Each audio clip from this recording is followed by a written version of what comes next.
आप रुक जाएं, दूसरे राउंड में आपके बाकी विचारों को मैं सम्मिलित कर लूंगा, प्लीज वेट। मैं कालीचरण जी को आमंत्रित करता हूं, बहुत जाने माने चिंतक हैं और प्रोफेसर भी हैं। सर, आपका बहुत शुक्रिया हमारे साथ जुड़ने के लिए। इधर मैंने एक हफ्ते में देखा है कि दलितों के प्रति जितनी भी पॉलिटिकल पार्टीज हैं, इनमें एक बड़ी असीम मोहब्बत का संचार हुआ है। ये ऐसा शो करते हैं कि जैसे इतना दलितों से प्यार करते हैं, इतना करते हैं कि शायद अपने बच्चों से भी नहीं करते होंगे। आपने भी महसूस किया क्या? देखिए, ये सब कृत्रिम है, दिखाते, मतलब अब आई डोंट नो कि करते हैं कि नहीं करते। आपने स्वयं ही कह दिया, दिखावा है। दलितों से प्रेम करते तो ये माहौल और वातावरण समाज में बनाते कि किसी दलित दूल्हे को घोड़ी पर चढ़ने से न रोका जाए। दलितों को जो किसी तरह से समाज के जो रेशियो है उसमें पिछड़ गए हैं, उनके लिए उचित शिक्षा का प्रबंध किया जाए, उसके लिए ज़मीन का आवंटन किया जाए, नौकरी का प्रबंध किया जाए। ये असली बात है जो नहीं हो पा रही है। अभी मैं प्रवक्ता को सुन रहा था, आदरणीय राजेश जी को, वो कह रहे थे कि विश्व का आकर्षण बन रहा है, हमारा धर्म क्षेत्र बन रहा है यूपी। मैं ये कह रहा हूँ, ये ग्लोबली तो मतलब नॉलेज युग है, ये ज्ञान का समय है। 21वीं शताब्दी ज्ञान की शताब्दी है। ज्ञान के तरह आप यदि ज्ञान के क्षेत्र में आकर्षित करते विश्व के लोगों को, तब तो कुछ था।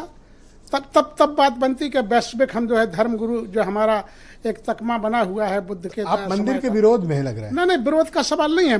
मंदिर आप करिए, लेकिन आपको ना पर देखा होगा जिन देशों ने मंदिर, मस्जिद और गुरुद्वारे से दूरी बनाई है और गिरजाघरों से दूरी बनाई, बहुत आगे निकल चुके हैं। वो फलसफा निकल गया है। दलित समाज के मन में क्या चल रहा है? दलित समाज के मन में ये चल रहा है कि भाई निजीकरण लाओ, निजीकरण में आरक्षण लाओ, हमारे लिए शिक्षा का उचित प्रबंध करो, प्राइवेट सेक्टर में रिजर्वेशन लागू करो, प्राइवेट सेक्टर में जो शिक्षा के जो बड़े बड़े विश्वविद्यालय स्थापित कर लिए, उनमें निःशुल्क हमें पढ़ाई की व्यवस्था हो। अब आप देख रहे हैं आजकल, यदि आप प्राइवेट किसी मेडिकल कॉलेज से MBBS कराना चाहते हैं अपने बेटे बेटी को, तो 1.5 करोड़ 2 करोड़ से कम का पैकेज नहीं है। तो हमें तो ये चाहिए, ये हमारी जहालत जो है, ये इस देश में 33 करोड़ देवताओं का जिक्र किया जाता है, लेकिन हमारी हालत तो किसी ने नहीं सुधारी।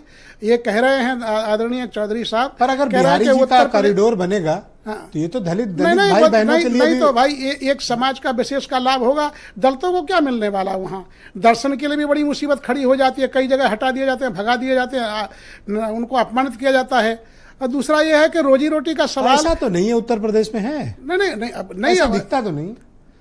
तो उत्तर प्रदेश के दलित थोड़ा जागरूक हैं, वो खुद ही अपने माध्यमों से कहते रहते हैं कि जहां आपको अपमान झेलना पड़े वहां से दूर रहो, शिक्षा की ओर जाओ, मंदिर से विचार है या दलितों के बीच? दलितों के विचार है भाई। ये आप ही देख रहे हैं कि यहाँ उतना आकर्षण नहीं। आप जाते हैं उनके बीच? नहीं, बिल्कुल जाता हूं मैं। उन्हीं के भी मेरे सब मेहमान रिश्तेदार सारे लोग दलित ही हैं। क्या कहते हैं वो लोग पॉलिटिकली? बोलोगे कहते हैं कि प्रोफेसर साहब, उस दौर में आप जो है प्रोफेसर हो गए, सब हो गए हैं, रोजगार पा गए हैं, आपकी पीढ़ी के सारे लोगों को नौकरी मिल गई थी, अब आप तो देखिए हमारे बच्चे घूम रहे हैं प्राइवेट सेक्टर में। जब तक अभी आपने कांग्रेस प्रवक्ता से पूछा है, उपाध्याय जी से, बहुत सम्मानित व्यक्ति हैं, बहुत चर्चित डिबेटर हैं, उनसे आपने पूछा कि भाई अब अगला मुद्दा क्या है? शायद वो इस समय मिस कर गए। और आदरणीय राहुल गांधी ने ही कहा कि निजीकरण का सबसे बड़ा मुद्दा बना हुआ है, निजी क्षेत्र में आरक्षण लागू कीजिए, और जो सीमा है 50% की उसको आगे बढ़ाइए। ये तमाम मसले हैं। हम तो अब देखिए यहाँ दलितों के बीच आरक्षण का मुद्दा चल रहा है, बिल्कुल चल रहा है, बहुत जोरदार तरीके से चल रहा है। अब देखिए कितना बड़ा अपमान है। मैंने 16 से आप देखिए मोहब्बत को करके क्या करेंगे? भूखे पेट लोग मोहब्बत से नहीं।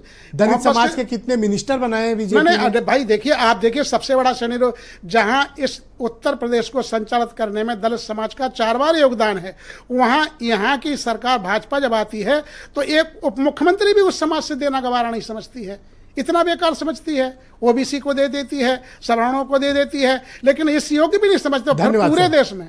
मैं इस कार्यक्रम में अशोक सिन्हा जी को आमंत्रित करता हूँ। सिन्हा जी, क्या